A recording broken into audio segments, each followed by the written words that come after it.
शिक्षा मंत्री के साथ कम से कम 30-35 आदमी हैं, कहीं पर भी उनके अंदर फिजिकल डिस्टेंस नहीं था। और अगर सरकार बात इसी तरह रवैया रहा तो आंदोलन हम तेज करेंगे। अध्यापक संघ के वो बैनर हरियाणा सरकार से मान्यता प्राप्त नहीं है। जो इनकी मूल क्वालिफिकेशन है CPED, जिसके बेस पर भी ये लगे हैं, जो आरोप लगा है, एक भी साथी का नकली साबित कर दो तो हम हमारा आंदोलन वापस ले लेंगे और हम अपने घर बैठ जाएंगे। हमारी सेवाएं बहाल करो, बहाल करो, बहाल करो। लाठीचार्ज करने वाली सरकार मुर्दाबाद, मुर्दाबाद, मुर्दाबाद। लाठीचार्ज करने वाली सरकार मुर्दाबाद। इस समय हम जिला सचिवालय में मौजूद हैं और लगातार यहां पर देख सकते हो कि सरकार के फैसले को लेकर किस तरह से विरोध प्रदर्शन जारी कर रहे हैं। 1983 जो PTI टीचरों को हटाने का जो मामला है वो लगातार। जी सर, आपका नाम क्या है? मैं ईश्वर डांडा जी शारीरिक शिक्षक संघ का पूर्व जिला महासचिव हूँ जी और हरियाणा स्कूल लेक्चरर एसोसिएशन का जिला प्रधान भी हूँ। जी। तो आप देख सकते हो कि लगातार 1983 जो PTI टीचर का जो मामला है ये पूरी तरह से गरमाया हुआ है। बातचीत करें तो लगातार एक हफ्ता इस प्रदर्शन को हो चुका है और लगातार नेताओं का घेराव भी इस प्रदर्शन के दौरान प्रदर्शनकारियों के द्वारा किया जा रहा है। वो बात अलग है कि नेता यहाँ से वहाँ दूसरे रास्ते से निकल जाते हैं।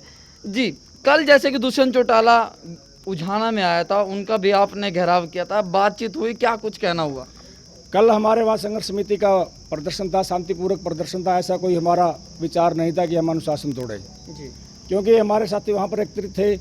पुलिस ने पहले हमारे साथियों के ऊपर कि साथी आगे ना जाए लाठीचार्ज किया है जी और हमारी शांतिपूर्वक वार्ता करने का विचार था दुष्यंत चौटाला से कि आप हमारी मदद करें, क्योंकि हम एक निर्दोष आदमी हैं। सुप्रीम कोर्ट ने हमारे को दोषी नहीं माना कहीं पर भी।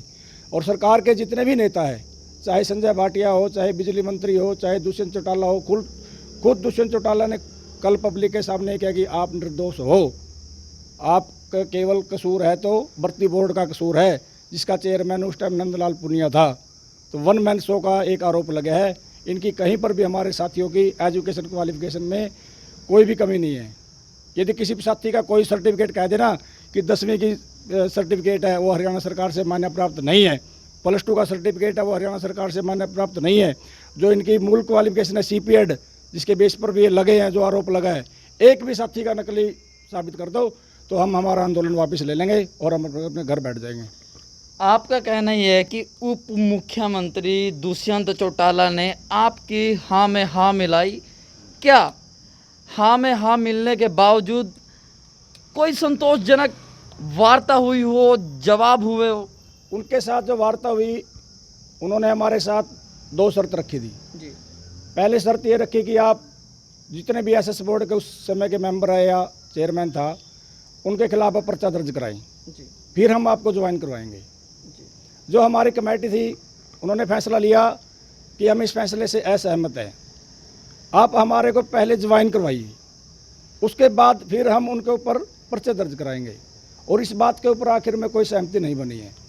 तो हमारा आंदोलन ऐसे ही चलता रहेगा। जो आगे जो हमारी बातचीत रहेगी, यदि सरकार हमारी कोई अच्छी सुनेगी तो हम वार्ता करेंगे, नहीं तो हमारा आंदोलन ऐसे चलेगा। लेकिन सरकार ने जैसे नीचे हथकंडों पर आ गई है, क्योंकि हमारे जब कैथल के अंदर शिक्षा मंत्री का घेराव था, वहाँ पर हमारे साथियों के अंदर जो कोरोना के अंदर WHO की गाइडलाइन है, उसको लेकर के पर्चे दर्ज किए गए हैं।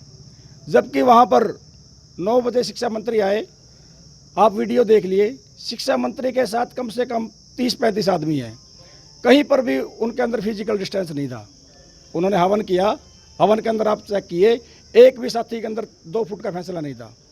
कम से कम 50% जो वहाँ पर वर्क है, उनके BJP के कर्मचारी थे, पदाधिकारी थे, उनके मास्क नहीं था। धारा 144 का उल्लंघन तो तब हो जाता है 5 आदमी से ज़्यादा इकट्ठे ना हो। वहाँ तो गवर्नमेंट कॉलेज के अंदर तो 51 आदमी थे, 51 से भी ज़्यादा आदमी थे BJP के। उनके ऊपर तो कोई धारा नहीं लागू होती, ना कोई WHO की गाइडलाइन लागू होती। और हमारे 7 साथियों के ऊपर इस धारा के तहत पर्चे दर्ज कर दिए कि आपने फिजिकल डिस्टेंस नहीं किया। लाठीचार्ज कल हुआ ऐसा सुनने में आया था। कुछ आपके प्रदर्शनकारी जो आपके सहयोगी हैं, चोट फेट लगी कि? हाँ, हमारी वहाँ पर जब लाठीचार्ज हुआ, कोई ऐसी बात नहीं थी। पहले पुलिस ने लाठीचार्ज किया, क्योंकि हमारे साथी वार्ता के लिए जा रहे थे शांतिपूर्वक को, तो पुलिस ने भगदड़ मचा दी। हमारे भी कैथल के कुछ साथी है, दलबीर सिंह जी हमारे पूर्व सैनिक है, जिन्होंने देश के अंदर सेवा की है, उनकी टांग के ऊपर बहुत चोट लगी है। हमारी बहनें हैं, पीटीआई टीचर गई थी, संतोष जी बैठी है, वो उनको भी बगदड़ के अंदर चोट लगी। और एक साथी हमारा जो बहुत ही ज़्यादा बेहोश हो गया था, उसको एम्बुलेंस में उठाकर ले गए थे। और तब उस समय से पहले दुष्यंत आया भी नहीं था, तब तक तो पहले तो पुलिस ने लाठीचार्ज कर दिया था। जी, आप देख सकते हो लगातार 1 हफ्ता होने को है और यहाँ पर अनशन पर भी बैठे हैं, लेकिन अभी तक कोई भी संतोषजनक जवाब नेताओं के जरिए नहीं मिल रहा। नेताओं से जरूर वार्तालाप की जा रही है, घेराव किया जा रहा है, लेकिन असंतोष अभी तक निराशा ही हाथ लगी है। बात करें नेताओं से, आपका मिलना है, कोई संतोषजनक जवाब आपको नहीं मिल रहा। बातचीत करें कि आगे की रणनीति क्या होगी। मैं रामपाल शर्मा, जिला सचिव हरियाणा विद्यालय अध्यापक संघ और सर्व कर्मचारी संघ हरियाणा। जब तक सरकार ले सकती इनको विधायी शक्तियों का प्रयोग करते हुए, हमारी मांग भी है, हमने सुझाव भी दिए हैं पहले अध्यापक संघ ने, कि विधायी शक्तियों का सरकार प्रयोग करे और जो याचिका करता है 68 उनको सर्विस में ले और इन साथियों को भी सर्विस में दोबारा से ले। पहले भी ये बच सकते थे, रिलीविंग की नौबत नहीं आती अगर सरकार की मानसिकता ठीक नहीं होती तो, परंतु सरकार की मानसिकता ठीक नहीं है। ये 1983 साथियों के जाने के बाद इनमें कुछ डीपी प्रमोट हो चुके थे, कुछ टीजीटी प्रमोट हो चुके थे। अब केवल प्रदेश के स्कूलों में 621 पीटीआई और डीपी बचे हैं, जबकि स्कूल की शुरुआत ही इन साथियों से होती है। प्रेयर होती है सुबह और प्रेयर स्कूलों में पीटी और डीपी कराते हैं। इसलिए हम सरकार से मांग करते हैं पुरजोर कि इन साथियों को वापस ससमान वापस लिया जाए, नहीं तो ये आंदोलन और तेज होगा। और जहाँ तक सोशल डिस्टेंसिंग की बात है, शिक्षा मंत्री हाँ एक कॉलेज में अगर वे ठीक से अध्यापकों के साथ बात करते तो अनुशासनहीनता बिल्कुल भी नहीं थी। हम अध्यापक हैं, अनुशासन सिखाते हैं बच्चों को भी, समाज को भी। अध्यापक कभी भी अनुशासनहीन नहीं हो सकता। ये मजबूर कर रहे हैं अनुशासनहीन होने के लिए, आंदोलन करने के लिए। बात सुनी नहीं जा रही है सरकार के नुमाइंदों के द्वारा, और अगर सरकार बात इसी तरह रवैया रहा तो आंदोलन हम तेज करेंगे, अध्यापक संघ के बैनर के नीचे भी और सर्व कर्मचारी संघ के बैनर के नीचे भी। जी, इस समय बात करें 21 जून मतलब अंतर्राष्ट्रीय योग दिवस। यहाँ पर पीटीआई टीचरों के द्वारा काली पट्टी लगाकर काला दिवस भी मनाया जा रहा है।